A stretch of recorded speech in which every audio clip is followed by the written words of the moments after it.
Hello, I'm Luke Farrugia, VP of Marketing at ScreenCloud. Welcome to the first episode of Fast Forward, a series of interviews that invite visionaries who truly care about employee experience and well-being to delve deeper into the future of work on the front line. From manufacturing and healthcare to retail and transportation, in each episode we'll be exploring how technology, automation and other trends are shaping the way over 2.7 billion people work on the front line. With that said, I'm very pleased to introduce our first Fast Forward guest, Gethin Nadin. Gethin is an award-winning psychologist, author, and Chief Innovation Officer at Benefex, an employee benefits, reward and recognition platform that supports over 650 organizations across 70 countries to transform the experience of more than 1.6 million employees. For over 2 decades, Gethin has been helping some of the world's largest organizations to improve their employee experience and well-being. And the accolades don't stop there.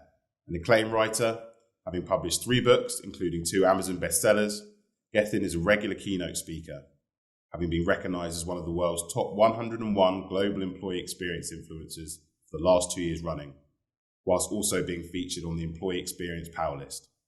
Needless to say, Gethin, you know a thing or two about how organizations can improve their employee experience on the front line, and it really is great to have you with us. Thank you very much for having me. You weren't always so involved in the employee experience side of things, though. I think you started your career in banking and insurance, but probably seems many years ago now. What inspired that change from city life to becoming a best-selling author and thought leader? Yeah, so I guess my career in employee experience and employee well-being spaces began when I became a qualified psychologist straight out of higher education. But that education didn't really kind of kick in my career until probably about 10 years later. But I think for most people who treat their job as a vocation, as I do, a life experience tends to drive them to want to make a change for other people too. For me, that was being treated badly as an employee myself and dealing with the after effects of that, even as far as a decade later when that happened. You know, work can have a tremendously positive or negative impact on people's lives. And for some of those people, the toll of a poor work experience can take a lifetime to recover from. And for many people like myself, that started to really kind of grow my origin story, if you like, which started in a career in pensions and managing a large team myself at Legal & General. I then pivoted towards insurance, working in Canary Wharf for Barclays in London. And that really is what started my career in employee benefits that would ultimately move to employee engagement, experience and well-being.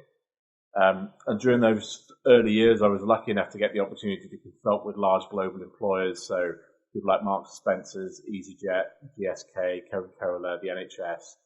And I started to see some of the same patterns emerging. Employers weren't spending much time looking at the evidence, the academic evidence behind the things we do in the workplace. And they weren't really learning from each other, which felt like a really missed opportunity for us to get the better results.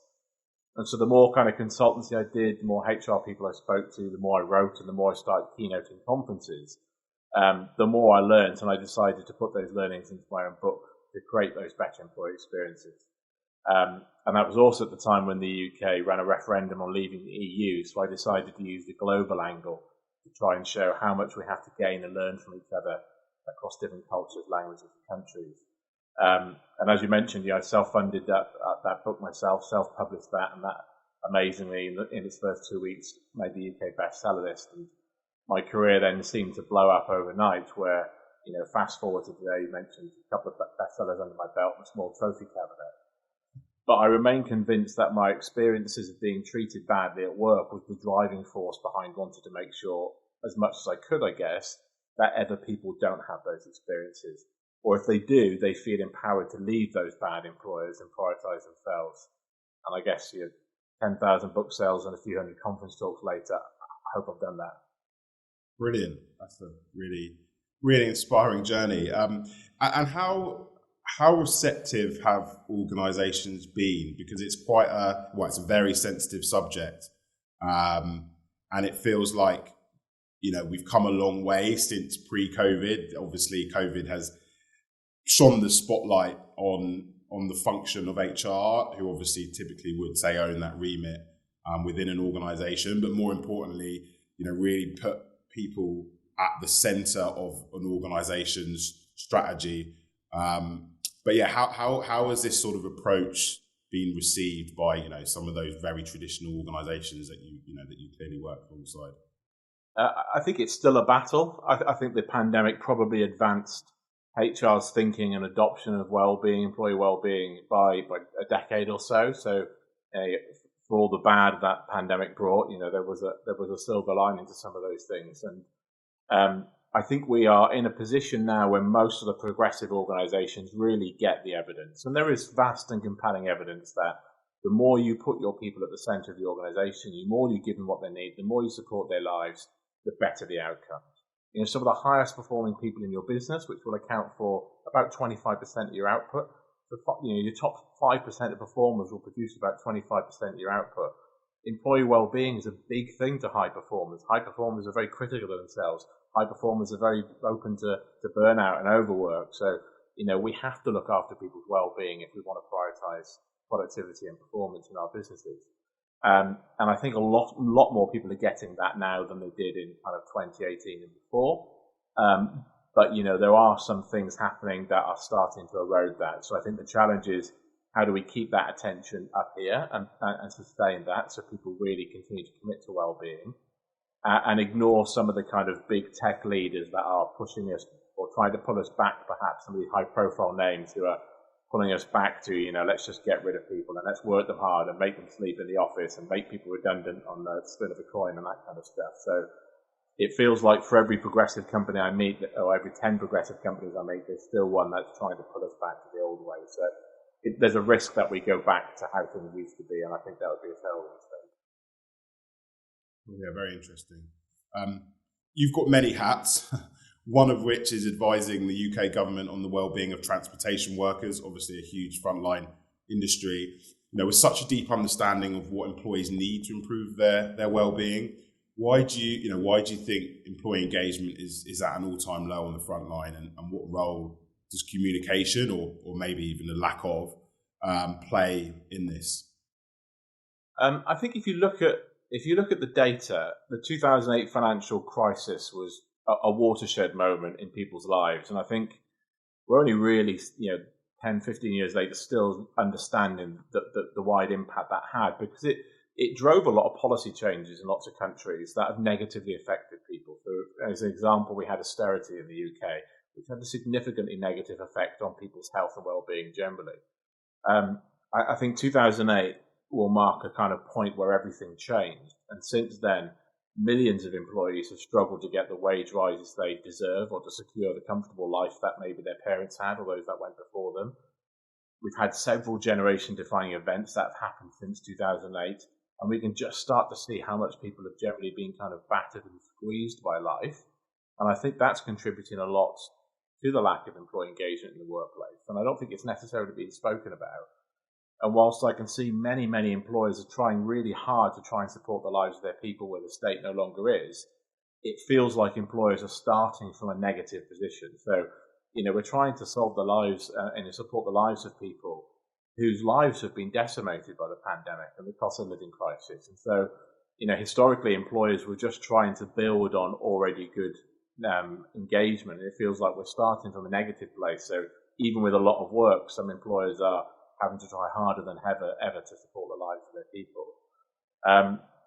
But I also think part of this too is that for decades, a focus on benefits and engagement in the workplace was for the few. So if you think about when I started in this industry, kind of in the 90s, professional financial services found themselves having to compete really hard for talent. And so they were offering really well-funded employee benefit packages, and that became the norm for white-collar workers. But for those industries and employers that didn't really pay much attention to things like turnover, many frontline and key workers are in that bucket. It wasn't really a problem they felt like they needed to solve. If somebody left retail, somebody would backfill that position. And we almost got comfortable in the fact that, okay, well, I'm going to get this frontline position and I'm going to replace that 3 or 4 times a year. And that's just retail. That's just hospitality. And we almost accepted that. And there was this idea that these industries with fairly young, transient and low-paid workers didn't really need to think about employee engagement or well-being. When somebody was left, it was just chalked up to, yeah, that's retail, we've got high turnover, and we'll just accept that there's another person waiting to take that job. But if you look at over the last 10 years, as unemployment around the world dropped and the impact of the pandemic, I think we've seen perhaps for the first time that employers in hospitality and retail in particular have had to think really hard about their employee experiences. And so as that talent pool has shrunk, there was this kind of post-pandemic mass exodus of people from these key industries, these key worker industries, these frontline industries. And so we now start to see some of those frontline employers trying as hard as white-collar employers to give people more than just pay. And I can see this in my day job, whereas 10 years ago, I rarely worked with a retailer. Providers like Benefex struggled to onboard offline audiences who didn't have work email addresses or weren't sat in front of a computer all day. But in 2023, we're delivering really high quality, well-funded benefit schemes to some of the biggest names in retail. We've never seen that before. And we can start to see more broadly in retail, as just another example, that the regularity of pay rises in the retail sector. That's another example of this coming to life. We have, just in the last few months, very large coffee and grocery chains giving upwards of 4 pay rises a year, taking some frontline wages to higher than roles that require higher education. And so I think frontline employers are just among the last on a list of industries to be forced to put the employee at the centre of operations. And your point on communication, I think, is a really interesting one, because reaching those people is still a challenge. In a world where email spam is now an everyday occurrence, sending things in the post, putting posters on wall, that's no longer deemed acceptable. There's obviously sustainability points to that as well. So finding ways to communicate to these kind of frontline workers, I think, is a huge challenge. But one we need a solution for, because the best employee benefit schemes, the best well-being schemes in the world won't get people using it if they don't know about it. So I think reaching these employees where they are, which isn't hybrid, which isn't remote, which isn't sat in front of an email, which isn't sat in front of a computer, means, I think, using the physical workplace probably once again as a way to communicate.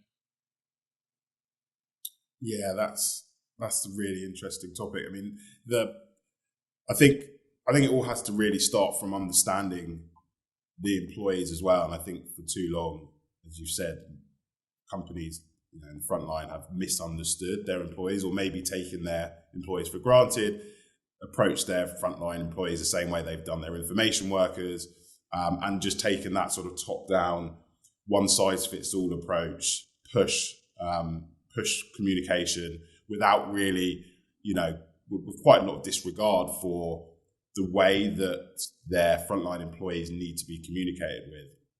I think I was reading a report from an article by McKinsey, and they were discussing actually the challenge within retail, and one of the largest frontline employers in the space, who I won't name, but that they've acknowledged how misunderstood their workforce is, and they're now actively working to address this. And to do that, they ran an ongoing series of in-person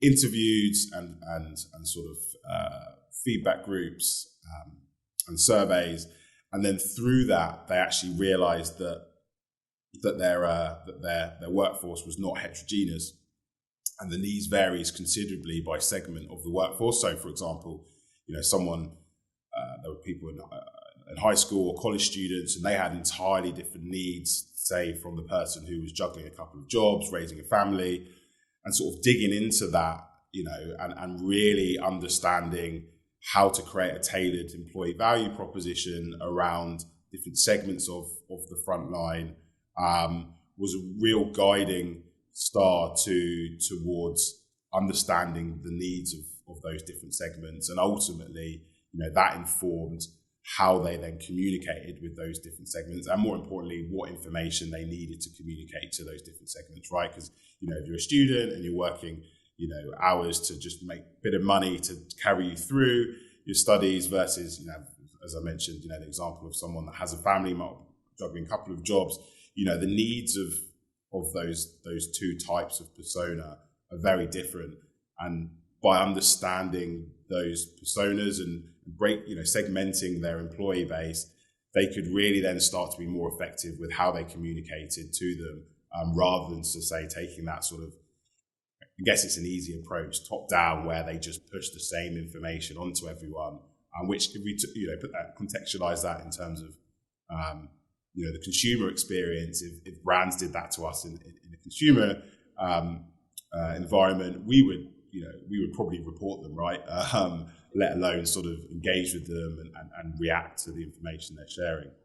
Yeah, I mean, it's I think consumers are a really good example because if you look at there's some great books now that are showing how we've created a world that is full of products that are dominated by products that are built for men. So, for example, the size of some clothes and stuff. The dominant voice was a man. That's probably a straight white man. So things have been designed for that person. And if you think about the workplace, when I first got into this industry, there was a really common graphic that was shared quite widely. And this was the idea of what an employee life cycle looks like. And so it was a pretty linear journey of you go to school, you get some higher education, or go to college, you enter the workforce, you hit your mid-20s, you start a relationship. As you reach 30, you kind of buy a house, start a family, and then you start thinking about retirement as you approach 60. That is not the way that most people's lives work now. And I would argue even back then. People go through this journey where they go back to higher education. They go into retirement and they come out again. They get married, but they get divorced. They have kids, they start a family. That family dissolves, they start a new family. People grow up and transition. People come out in later life. All these different things happen to people. So that very linear circle of what a life looks like, notwithstanding retirement age is obviously now almost 10 years on from what it was back then, it's very difficult for us to make any assumptions about our workforce. And whereas historically the idea was if we treated everyone the same in the workplace, that was a fair thing to do, that's no longer the case because people have got different needs. And so we really need to think differently about how we treat people based on what's important to them, what they need in life. So I think it's a really important point. Not easy to do, but you look at the consumer side and my experience of Netflix and Amazon is going to be completely different to yours because we might be watching different films and buying different products. Yeah, we've got a lot to learn from, I guess, that consumerized experience, which actually leads me on to my next question around your sort of academic side of things. So you studied neuroscience at Harvard, which is pretty cool. I assume you have a pretty good understanding of human nature. How do you apply this in understanding to your role in helping organizations to take a more consumerized approach to their employee experience? Yeah, so I think so that was a very light touch course I did at Harvard. I don't want to think that I'm this big Harvard alumni, but anyone working in the employee space, I think whether that's internal comms, HR, employee experience, or well-being, should know that their role is a role of a marketeer. I think every day we are trying to get people to do something that we know they should be doing or that we believe as employers is good for them. So that could be encouraging regular breaks at work, getting them to move more, eating more healthily, contributing to their pensions or their 401ks, improving their learning and development, checking a pay slip, all these different things that people have. And so we are all in the business, I think, of behavior and behavior change in the workplace. And in that consumer sense, our lives are dominated by experiences that are now really personal to us, as you mentioned. Easy to use and simple personalized experiences, whether that is ordering a pizza or a taxi to watching a movie online. All of those consumer experiences have been simpler for us to do and are very personalized. And what that has done is set an expectation in everyone's employees about how we should be acting as employers. And so nobody wants to do things like we used to, which was print off a form and complete it manually. Nobody wants to wait days for an email to arrive. Those consumer grade experiences should now be the minimum expected standard for anything that we do in the workplace. And so we can't have processes that are long, complicated, difficult, or frustrating. And so if I want to check my payslip, for example, I want to be able to do that from home, and I want to be able to do that in seconds. If I want to choose an employee benefit, I want to make sure that's as easy as ordering a book online. I want to be able to do that whilst I'm sat on a bus stop if I like. If I practice mindfulness through a workplace tool, can I do that whilst I'm sat in the break room or laying on my bed at home? And I think we need to start to think about each of those experiences that we have at work as a collection of a series of smaller experiences. So how easy is it to log onto a system? How quickly can I book a vacation day? How expensive is it for me to travel to work? How comfortable my workplace is? How fair my pay is? And I think it's the combination of these experiences that add up to a great or poor experience at work. And so I don't think there's any magic ingredient here. I think if we focus on these small incremental improvements, these small behaviors that we can change, what that starts to do is tell our people, first of all, that we care about them. They see that continual improvement, but it bit by bit starts to make the experience of work better day by day. And so I think, well, we often try to tackle the big things to try and improve the employee or well-being experiences. I think we should be making sure we treat our people like consumers. And you've mentioned that the likes of Amazon and Apple, they now know that if they do something in their tech or their platforms that is too difficult to do, people just won't do it. And in an online retail sense, if people don't do that thing, that business will lose money. And there's some great examples of people like Amazon and ASOS and lots of other big brands, where if it's too difficult to do, people don't complete the checkout process. People don't buy from you. And so it's really interesting to see that on a consumer sense, people are really keen to improve these things because they're like, well, actually, you don't complete the process. You don't get to buy something from me. And so if we start thinking that way as consumers, we get to obsess over these experiences that our people go through. We use empathy as a design principle and ensure we're removing as many points of friction in that employee experience as we can. Because I genuinely think now in the workplace, when things get too difficult, we just risk losing our people. So we might not have revenue to lose in the same way the consumer experience has, but we do have a customer we can lose at the other end, and that customer is the employee. Yeah, absolutely. And also then we're talking about, obviously we talked about engagement, but then there's the whole productivity narrative as well, in terms of if that experience isn't optimal, then, productivity levels will drop and that has a significant impact on output. So that can obviously impact on customer experience, on quality, and the like. So yeah, super important. On the neuroscience topic, we actually did a study with University of Central London about just over a year ago. And I think one of the really interesting areas that we've been really doubling down on is this sort of scientific approach to communication in the workplace. And obviously, we're a digital signage platform, so we're helping organisations to use screens to communicate with their employees as a communication channel. But one of the main reasons why it's so effective is actually down to understanding the neuroscience of visual media. So, the ability for a screen to encode information into someone's memory and make it easier for them to retrieve later is actually much more effective than other types of media. So, for example, sort of reading an email or a push notification on my phone. And it's all down to, the physiological properties of how the human eye effect will affect the brain processes and how the brain processes, analyzes and retains that visual information. So I think, it's really important that organizations do start taking the science seriously and understanding both the neuroscience in terms of how to use, say, interactive media versus passive media, but also, how, the behavioral science, how people respond to certain types of information when it's presented to them. So yeah, I think for many years, on the consumer sense, they've been using science to inform how they communicate with us, and really what we're trying to do at ScreenCloud is help our customers to take that same scientific approach to their own experience. And you mentioned it.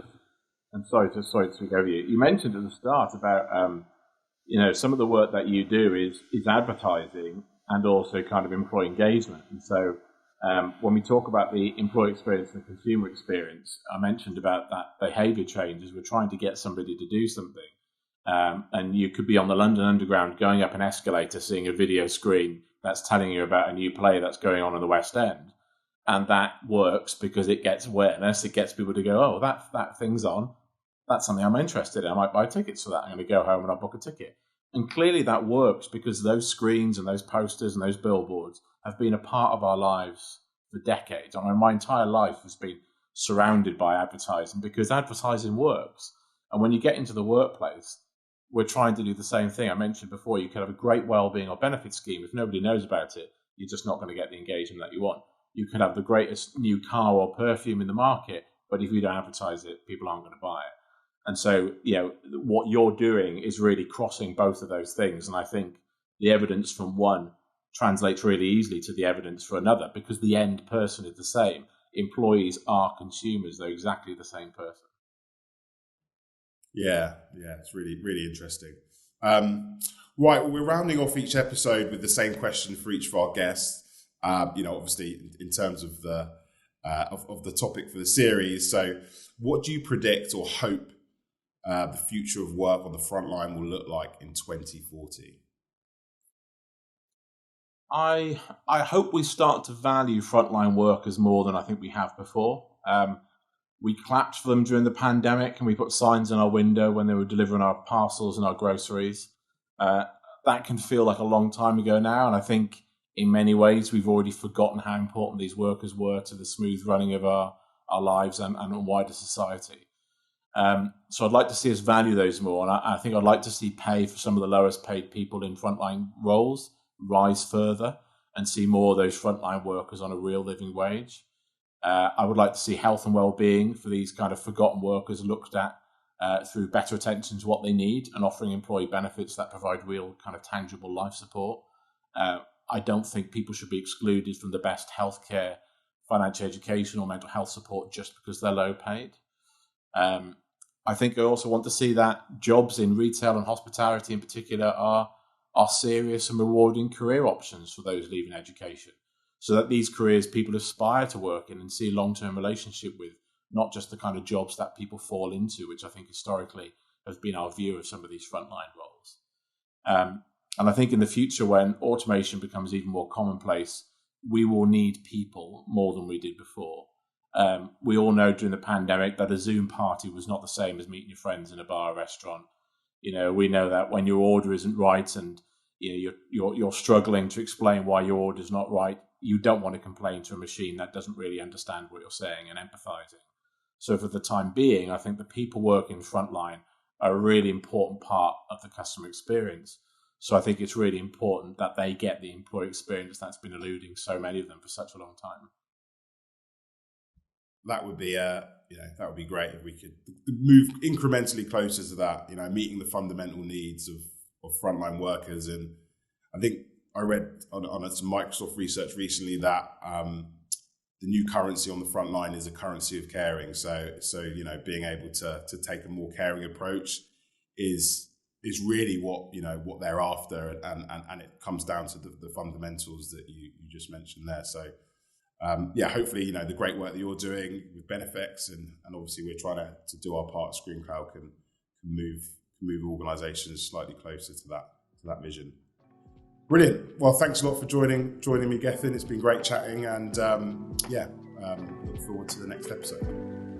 Thanks. Thank you for having me. Thank you.